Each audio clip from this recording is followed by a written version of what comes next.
All right.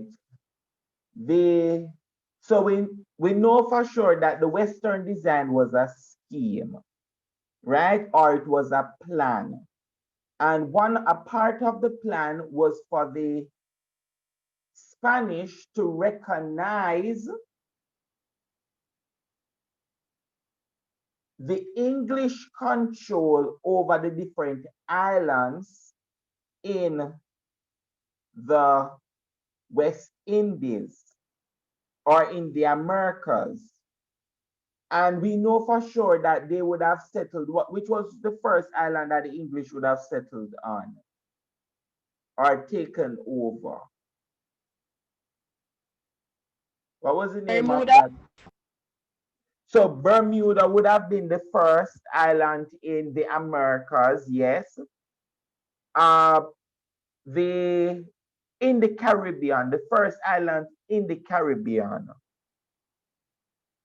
St. Kitts. Popular Saint Kitts. What's the other name for Saint Kitts? St. Christopher. Saint Christopher, very good.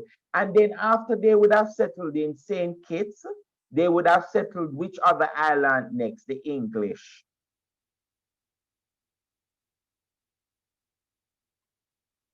Sir, Barbados. Barbados. So they settled in Barbados after they settled St. Kitts. And then after St. Kitts, they went to Nevis and they settled on Nevis and then Antigua. And so part of the Western design, let us see if this is working now.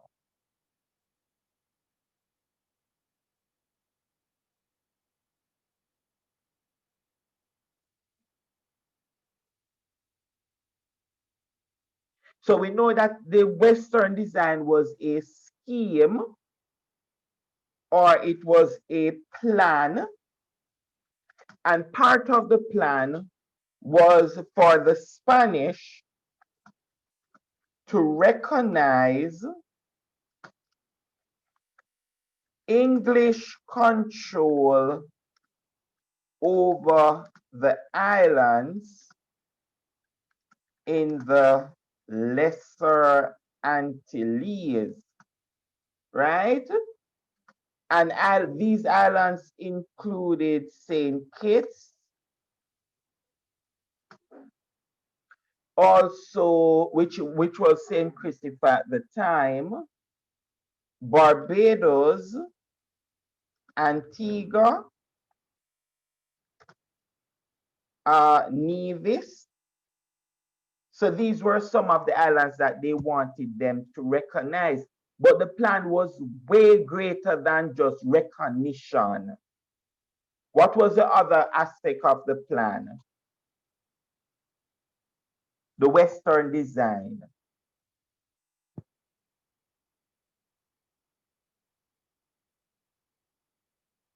What was the other aspect of the Western design?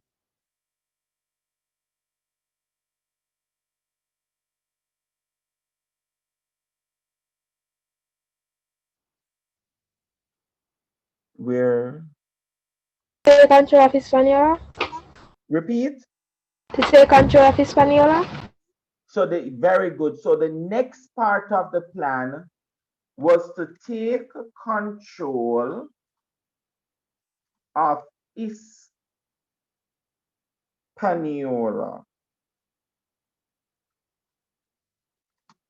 So that was the next part of the plan. After they take control of Hispaniola, what is the next part of the plan?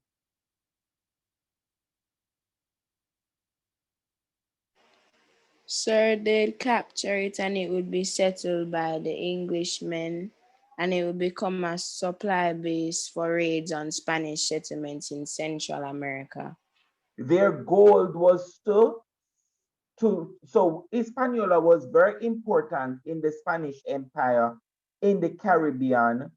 But why they wanted to take over the Central America? What was so important about Central America? Sir, they had more resources like gold. Very good. And so the next part of the Western design was to use Hispaniola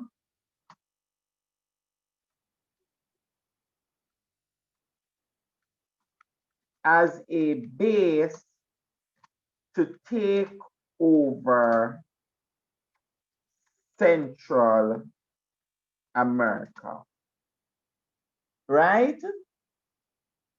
And so this is one of the plan. Now, who created this plan? What was the name of the person that created this plan?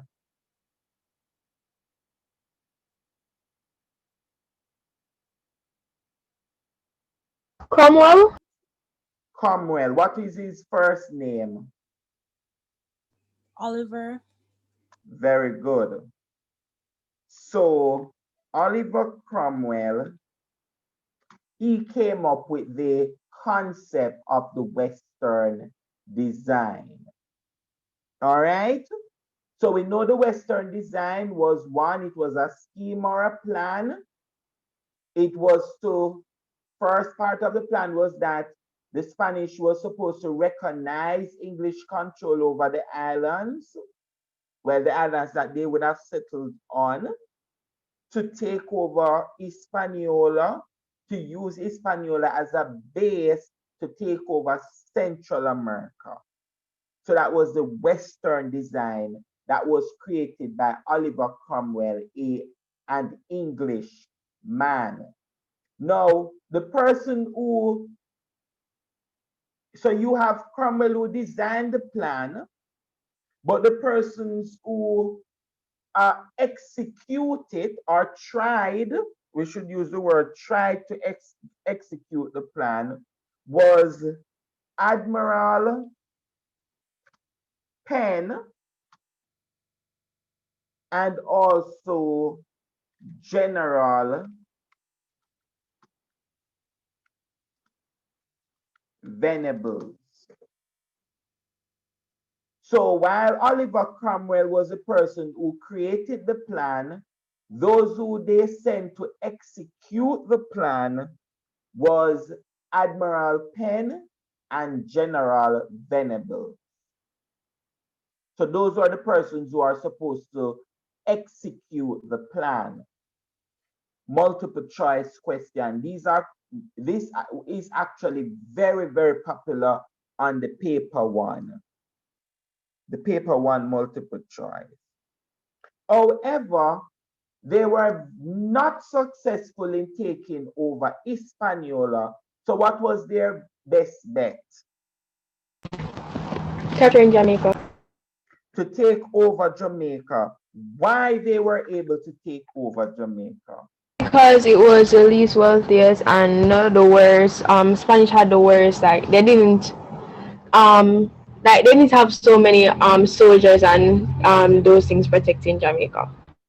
Very good, Emmons. Very good. So that's one of the reasons why Jamaica was the next best bet for them. And in fact, I don't think Jamaica was there. They could not have taken over Cuba because Cuba was very militarized. Hispaniola was very militarized. Hispaniola. Same thing with, we call it now, Puerto Rico. And so the least of all the islands that they really never wanted, the English didn't want Jamaica in the beginning. They wanted Hispaniola, but they ended up here. All right, so let us continue. I'm going to ask someone to, so let us see how they are going to take over the island of Jamaica. Someone, could you read from the capture of Jamaica for me, please? The total Spanish population of Jamaica was no more than 1,400, and only 500 were men of fighting age. 38 English ships sailed into the Kingston harbor and took the fort without a fight. The Spanish commander, Cristobal de Yaci, Yasasi, organized two forms of resistance. First, the Spanish ranchers turned their cattle loose, freed their slaves, and set off with their valuables to the north coast where they sailed to Cuba. So, when the English marched into Spanish Town, they found it empty with nothing to loot. Worse, the farms around were bare of food. They had to hunt down wild cattle, and swine and supplies of these soon gave out. The Yassi's second form of resistance was to organize the freed slaves into guerrilla bands. Their main base was in Juan de Boyas, called after the Spanish name for the slave chief Lobolo. From One here, second, 1 second, 1 second for me. Brown. Anybody know where is Wonderbolas Mountain? So after they freed their enslaved, the Spanish would have freed their enslaved. The enslaved would have run to the mountain of what is now called Wonderbolas Mountain. It's in St. Catherine. It is in St. Catherine. Very good. Anybody know where exactly in St. Catherine it is?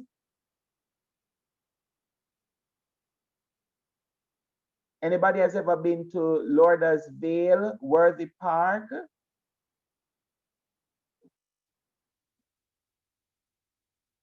Anybody have family members from Point Hill in St. Catherine? Or is it in Clarendon or something? Wandebolas? Yes, sir. No. So I'm not familiar with that place. You're not familiar with it? So what the mountain is actually in St. Catherine, and it is close to, so if you're going to, if I should give you a direction of it. You remember the old road that we used to take to go to Ochi, right? When you reach a place that is called Yorton. You're not familiar. Anyway, when you're in grade 11, they usually have trips to that area, geography trips. So if you're doing geography, you will know that area. They have a lot of caves and things. Sir, Yes. I live in Yorton, but I still don't know what you're talking about. You don't know Lauderdale? Oh, yes, sir. Sir, up in Linstead? So you pass Linstead Town, Lauderdale. So if you, who is Williams, you live in Yorton, correct? Yes, sir. So you know where is Lauderdale. I have a general idea. So you live you live in Yorton and you have never been to Lauderdale? I'm sure I've been there and I just don't remember exactly which part is Lloyd as well. You know where Worthy Park Estate is? The Sugar Estate. Yes, sir, I think so. So all of that mountains that you drive into to go to your Lauderdale, Yes, and sir. go down to the estate, all of that area is the Wonderbolas Mountains. Oh, yes, sir. So it would have been very significant. So for you, Williams, who is familiar with the topography of that area, anybody know of that area, it's very mountainous. And they were actually the first Maroons in Jamaica to live within that space. But when we're looking at when we're looking at Maroons resistance, then we are going to go deeper into this, because you will have to identify it on a map. Thank you very much. Go ahead for me. from here, They attacked and killed any English who strayed too far in their search for food. Soon the English forces were dying from starvation, lack of medicines, and disease. Cromwell was determined to make the host of Jamaica despite these setbacks. He ordered the military governor, Edward D. Oily, to press ahead with building forts at Port Royal and around the coast.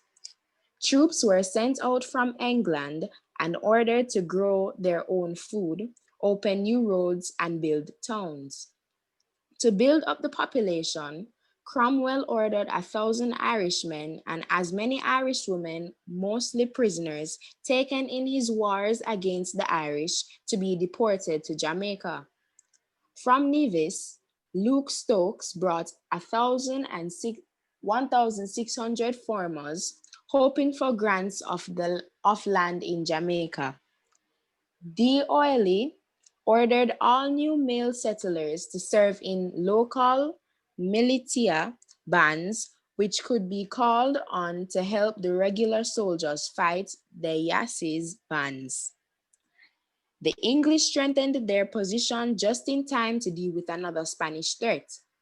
An invasion force of fighting men, mostly from Mexico, set out from Cuba to retake Jamaica. It landed in 1658 on the north coast of Rio Nuevo and built a strong fort where they were joined by the Yassi and some of his guerrillas. Dioli brought an English force by sea to attack the fort. More than 300 Spanish were killed and most of their supplies captured. The Yassi escaped and fought one for two more years. But his resistance was weakened because Juan de Bolas went over to the English.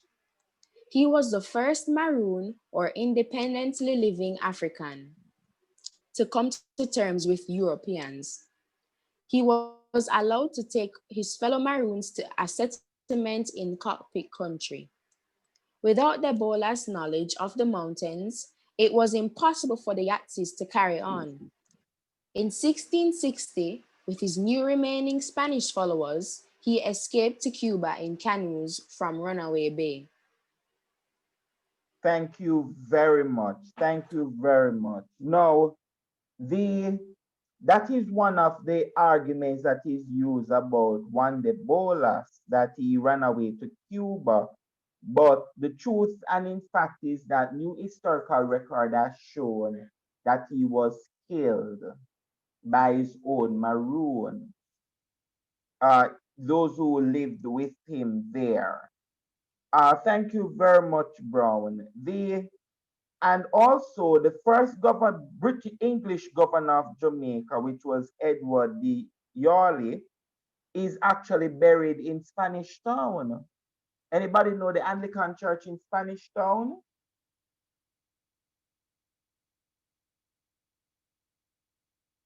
Anybody is from Spanish Town? Any student here from Spanish Town? No one? Maybe we need to do a little trip to Spanish Town, because that was one of the first, one of the 2 or 3 places that the English would have settled. Sorry, the Spanish would have settled. And there's a church there, which is the Anglican Church. That church, if you go into that church, the first English governor of Jamaica is actually buried within the church. Sir, is the church in front of Spanish Town Primary? No, St. Catherine Primary. Yes, that's cool. Mm-hmm.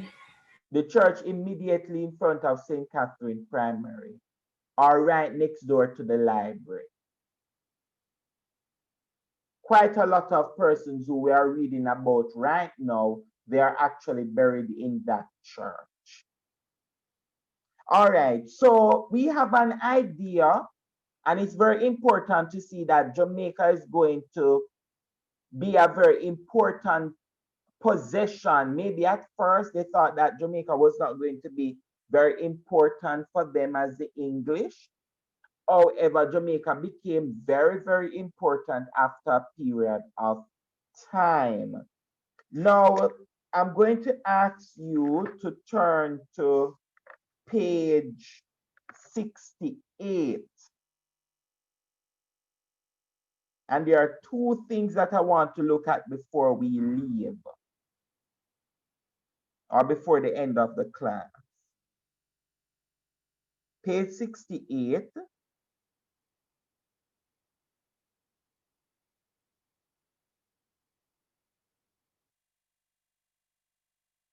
And I'm going to ask someone to read the section from Mercantilism. Mercantilism. England and France had broken the trading monopoly of the Spanish and then set up their own monopolies. Like the Spanish system, the French and British trading rules were based on the ideas that were later called mercantilism. Each country wanted to keep the trade with its empires for its own people and out of the hands of foreigners. A large colonial trade meant a large navy and shipbuilding industry. It meant profits for merchants and for people who made goods which went out to the colonies or refined the sugar and tobacco that came back. It meant high earnings from customs duties, which gave the government the money to pay the soldiers and sailors to defend the empire. If a country was forced to share any of the profits with another nation, then it lost some of its wealth, which in those days was thought of as the same as losing some of its power.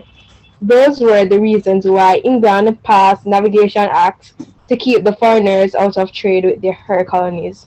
At first, they were aimed at the Dutch, but later they were used against Britain's new rivals, the French.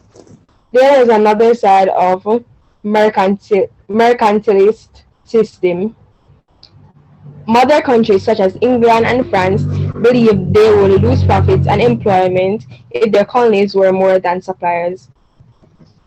Suppose settlers in the Caribbean began refining their own sugar, making their own cotton, cloth, and building their own ships. This would harm sugar refining, textiles, and shipbuilding in Britain. Suppose the colonies started trading with each other so that planters in Jamaica sold their sugar to colonies in New England and in return for iron goods made here. That would take business away from merchants, seamen, refinery workers, and iron workers in Britain. To stop this threat to the mother country's wealth, the English Parliament passed the Plantations Duty Act in 1673. Thank you very, very much. Thank you very much. Let us see who just did the reading for us. Hemmings. Thank you very much, Emmons. Thank you very much. All right, so there's something that we need to know. Another multiple choice question. And I'm bringing out all the multiple choice here that they usually test us on in the exam, especially the external exam, is that we know for sure that the Spanish had their system of mercantilism, right? The Spanish had their system of mercantilism. And if we should read within these columns, one of the main aim of the system was to keep other European countries out. So in other words, they had what we call a monopoly, right?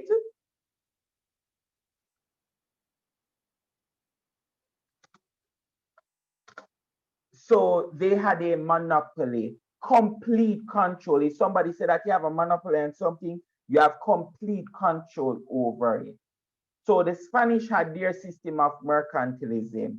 Once the English came on board and the English captured islands within the Caribbean, they are going to also implement English mercantilism.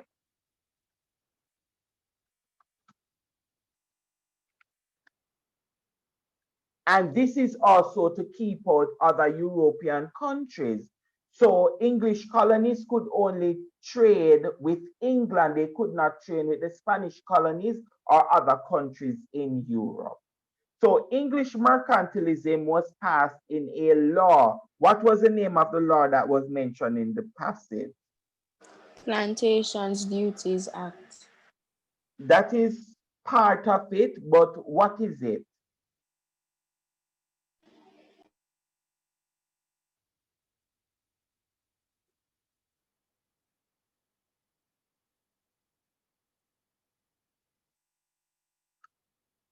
Spanish English mercantilism.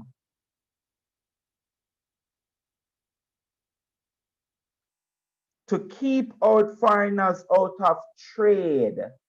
So they passed Navigation Act. Very good. Always remember this one. Very popular on the multiple choice question. Remember, I'm preparing you, ladies, for the exam. Always remember that. The exam. So I'm pointing out things that are very, very popular questions that are very popular on the exam. So the English mercantilism was actually called the Navigation Act. So if you see this in the exam, and they said, which one of the following mercantile system did the English use? You know that they would have passed the Navigation Act. And this was to keep out other European countries from trade. But they also passed, as the student said earlier, the Plantation Act, the Plantation Duties Act, and this was to ensure that all the money stay within Britain or England at the time.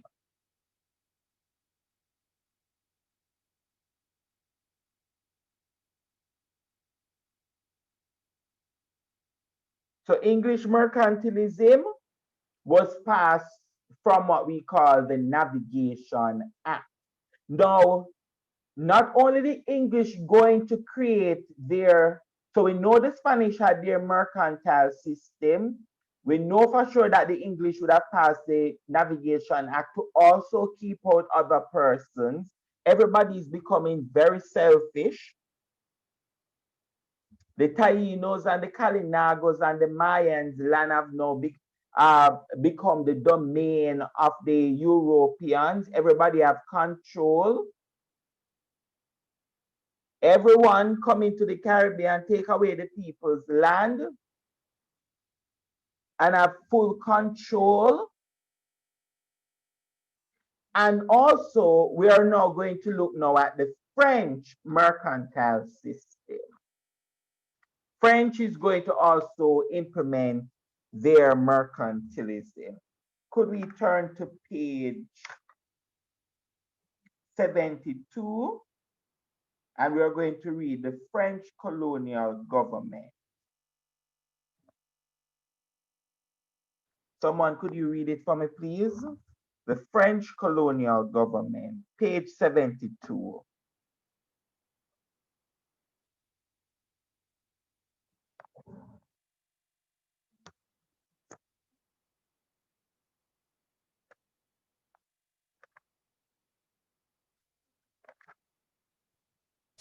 The French exclusive. France's system of economic control over her colonies was similar to Britain's. It was generally known as the exclusive, which describes its main aim of excluding foreigners from the trading wealth of the French Empire. It was the work of Minister of Trade Colbert and continued long after his death in 1683. The exclusive was made up of a series of laws, such as the Ordinance of Marine in 1671 and the Ordinance of Commerce in 1673, which forbade foreigners to trade with the French colonies. Colbert was firm in allowing no breaks from this rule. He refused to allow Guadeloupe and Martinique to send molasses and rum to the British colonies in North America, even though there was no market for them in France. The rum and molasses would have been exchanged for salt meat from the British colonies and not from France. The exclusive also prevented French colonists from competing with the industry in France. Sugar refining gave work to many colonists, but it was banned in 1684. When the colonists continued to refine their own sugar, a duty was placed of 22 livers, a hundredweight, about 50 kilograms, while unrefined sugar was allowed into France at only one liver, a hundredweight. This completely strangled the colonial industry. In 1698, a general decree brought together all the regulations and laid down harsh penalties for those who broke them. Foreign smugglers would have ships and cargo confiscated, while French colonists who traded illegally would be fined, imprisoned, or sent to work in the galleys. All right, thank you very much. Uh, so what was the name of this system of for the French? What was the French policy called of keeping out others The outside of exclusive, the colony? the exclusive, The exclusive. So the French had the exclusive. Was that Sawyers who read for us? Yes, sir. Thank you very much, Sawyer. So the French had their mercantile system that was called the exclusive.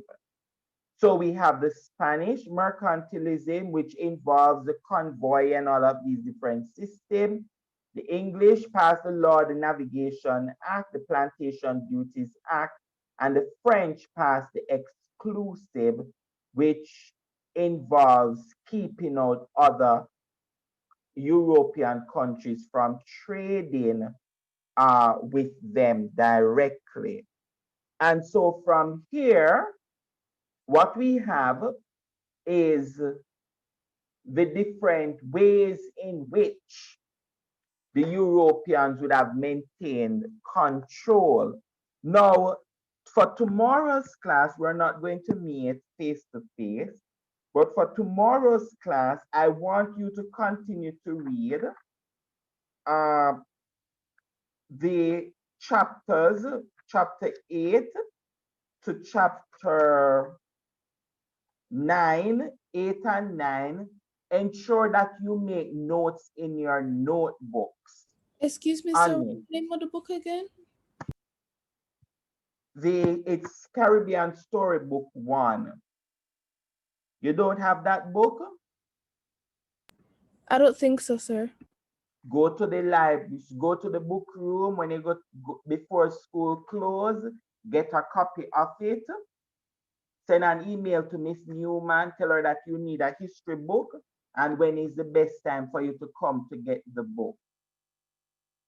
Send an Yes, email sir. to her. They have over 1,000 copies of this book in the book room. The book is available. Yes, sir. So ensure that you get the book. It's a very, very helpful book. This is the book that they use to set the multiple choice from. So I'm going to ask you to read chapters 8 and 9. Make notes from chapter 8 and 9. And when we return in January, we are going to look at another theme. So right now we are through with the theme Indigenous people and European. So you can do one question on the exam. When we meet again in January, we're going to start a new theme, Caribbean economy and slavery. Remember that you have an exam the 28th of January. which is a school exam. The 28th of January, I believe that you will be going into school to do that exam. I'm not sure, but all of you have an exam on it. And so, ladies, we're looking forward for great things. Enjoy the holiday and ensure that you get some rest. You all deserve the rest. All right? Bye, ladies. Bye, sir. Bye, sir.